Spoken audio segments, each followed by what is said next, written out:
হিন্দুদের দিচ্ছে সুরসুরি বিজেপি, আর কংগ্রেস সিপিএম দিচ্ছে সুরসুরি মুসলিমদের। সমস্ত রিজিওনাল পার্টিকে ঐক্যবদ্ধ করে এক জায়গায় দাঁড়াতে কংগ্রেস তুমি তো একা পারবে না, তুমি 40টা সিট পাবে কিনা আমরা জানি না। बिहार के मुख्यमंत्री नीतीश कुमार ने तो सीना ठोककर इंडिया गठबंधन को छोड़कर बीजेपी से हाथ मिलाया है, लेकिन इंडिया गठबंधन में अभी भी कई ऐसे नेता हैं जो खुद को तो बीजेपी का सबसे बड़ा दुश्मन बताते हैं, लेकिन हकीकत में कांग्रेस को नीचा दिखाने और इंडिया गठबंधन को कमजोर करने की कोशिश में लगे हुए हैं। उनमें से एक हैं बंगाल की मुख्यमंत्री ममता बनर्जी, जो कहने को तो इंडिया गठबंधन में है और बीजेपी को हराने की बड़ी बड़ी बातें करती हैं, लेकिन जब हकीकत में बीजेपी को हराने का मौका आता है तब वो अपना असली चेहरा दिखाते हुए कांग्रेस को निशाना बनाने लगती हैं। ममता बनर्जी एक तरफ विपक्ष की एकता की बात करती हैं और दूसरी तरफ बंगाल में अकेले चुनाव लड़ने का ऐलान करती हैं।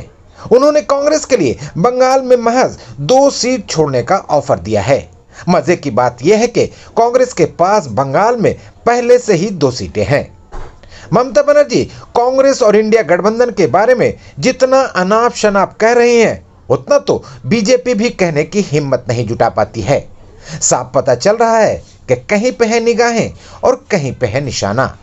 जानकारों का मानना है कि ममता बनर्जी के भतीजे अभिषेक बनर्जी और उनकी पार्टी के बड़े बड़े नेता मंत्री घोटाले में फंसे हुए हैं। कई गिरफ्तार हो चुके हैं और कई पर गिरफ्तारी की तलवार लटक रही है। उन्हें बचाने के लिए ममता बनर्जी और बीजेपी के बीच सांठगांठ हुई है। उसी के तहत ममता बनर्जी ने बंगाल में अकेले चुनाव लड़ने का फैसला किया है, क्योंकि इससे सीधे तौर पर बीजेपी को फायदा पहुंचेगा।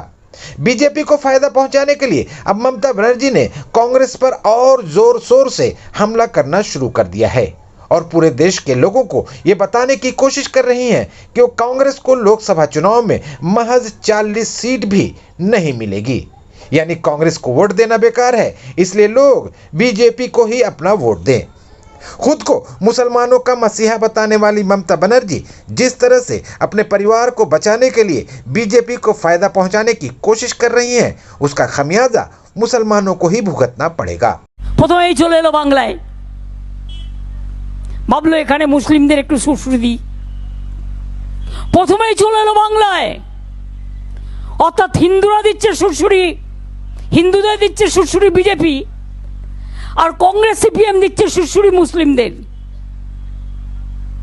ও করবে হিন্দু আর ও করবে মুসলিম, আর আমরা হিন্দু মুসলিম শিখ খ্রিস্টান হয়েও আমরা সব বাদ। এটা হতে পারে না। শুনুন, এখনো হিম্মত করে বলি, লড়তে যদি পারে বিজেপিকে কেউ, বাংলা পারে, তৃণমূল কংগ্রেস পারে, আর আমরাই পারি। সমস্ত রিজিওনাল পার্টিকে ঐক্যবদ্ধ করে এক জায়গায় দাঁড়াতে কংগ্রেস তুমি তো একা পারবে না, তুমি 40টা সিট পাবে কিনা আমরা জানি না। সারা ভারত 300টা সিট লড়ে।